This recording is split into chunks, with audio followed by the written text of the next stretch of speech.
Salut, vous êtes encore là? C'est que vous commencez à y prendre goût, bande de petits mazos.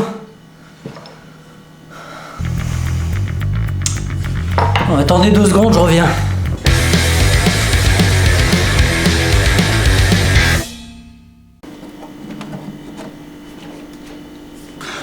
Alors aujourd'hui, je voudrais attirer votre attention sur un petit Malinois qui passe à travers depuis des années et à qui souvent on a du mal à en vouloir. Je sais pas si c'est dû à son physique de prototype du passe-partout ou simplement à l'impression qu'il donne de toujours avoir été là sans jamais franchement avoir rien fait et que donc on puisse pas lui en vouloir pour grand chose. J'ai le déshonneur de vous présenter François Bayrou.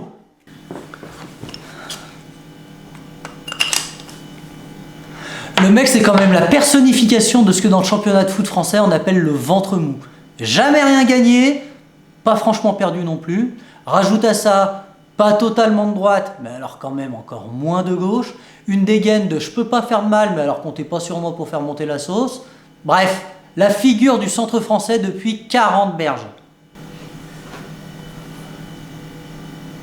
Et bien sous ces faux airs de gentil type inutile qu'on oublie mais qui est toujours là, il est parvenu à gratter à tous les râteliers en premier lieu dans nos poches depuis des décennies. Et alors là, il y a un nouveau dos qui vient de tomber. Donc en 2012, comme tous les 5 ans depuis un bon moment et tous les 7 auparavant, le Labrador de Pau s'était encore présenté à la présidentielle et avait de nouveau ramassé ses chicots lamentablement par terre. Sauf que cette fois-ci, apparemment, c'était un peu plus compliqué et ça devenait tendu de pouvoir payer tous les employés du parti. Pas de souci, Fanfouet avait trouvé la solution. On va les foutre assistants parlementaires européens, c'est l'Union qui va rincer, et pendant ce temps-là, ils vont quand même continuer à bosser pour le modem. De toute façon, personne n'y comprend que de chier à l'Union européenne, ça va passer crème. Alors la petite combine qui fait pas de mal, ça a tout de même coûté 1 million d'euros, on est d'accord? Après, faut reconnaître qu'il n'était pas seul. En 2017, t'as Sylvie Goulard qui a dû lâcher son poste de ministre des Armées qu'elle venait de choper, parce que bon, pas reconnue coupable, mais quand même. Les juges d'instruction avaient estimé qu'elle avait eu un manque de vigilance. Un manque de vigilance à 1 million d'euros. Moi, je veux pas savoir ce que c'est quand c'est vraiment un problème. Et donc, t'avais Bayrou qui avait été éclaboussé par l'affaire. Alors, en politique, éclaboussé, ça veut pas dire que t'es mouillé. Hein. Ça veut juste dire on va se la jouer discret parce que sinon, ça va commencer à se voir. Bref, il a démissionné de son poste de ministre de la Justice parce qu'à l'époque, ça ne levait pas franchement d'avoir un ministre de la Justice mis en examen. Depuis, on a fait des exercices, on a gagné en souplesse. Mais bref, au revoir le portefeuille de ministre de la Justice. D'ailleurs, petite parenthèse, comment vous voulez que les types ne tapent pas dedans quand le truc s'appelle déjà portefeuille? On ferme la parenthèse. Manu lui avait quand même offert un beau petit cadeau d'adieu. Il a été nommé... Attendez, parce que déjà le truc est tellement compliqué, je ne l'ai plus en tête. C'était... Ah voilà. Haut commissaire au plan en 2020, et ensuite il a été... Alors attention, là, faut vous accrocher. Secrétaire général du Conseil national de la refondation en 2022.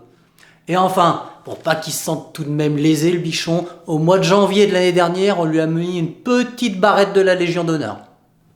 Qui c'est qui est content? C'est Fanfouet. Alors moi, quand même, j'ai une question qui me vient. Toutes les thunes qui nous a tapé le Margoulin, on est d'accord que c'est dans notre poche directement, voire même dans la poche de tous les Européens. Et je me souviens que l'un des faits d'armes du monsieur, c'était en 2002, quand il avait collé une maroufle dans la gueule d'un gamin qui apparemment avait voulu tenter de lui gratter quelques piécettes lors d'un bain de foule. Et les gens avaient kiffé, mais de ouf. Genre il avait doublé dans les sondages, il était passé de 4,5 à quasi 9%.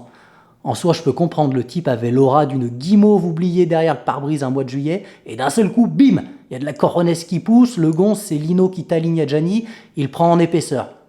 Et puis, on va pas se mentir, on reste en France. Ah, voir un bico se prendre une bélof en direct au journal de 13h, ça fait toujours plaisir. Mais alors donc, et tu me sens venir, est-ce que ça veut dire que tous les Européens ont le droit de venir mettre une grosse treja dans la tronche à Fanfouet ? Je t'avoue qu'il y a moyen que ça puisse réconcilier pas mal de monde avec l'Union européenne. Après, c'est une simple suggestion de démocratie participative, n'y voyez pas de malice. Bon, et puis, je vais vous laisser là pour aujourd'hui, parce que c'est pas mal de rester sur une note positive. Allez, salut. Ouais, non, je vous appelle, il y a la box qui chie, là, ça veut pas marcher, j'arrive pas à allumer la télé. Ouais. Ah oui, et au fait, likez pas, partagez. On s'en fout d'être aimé, ce qu'on veut c'est être écouté.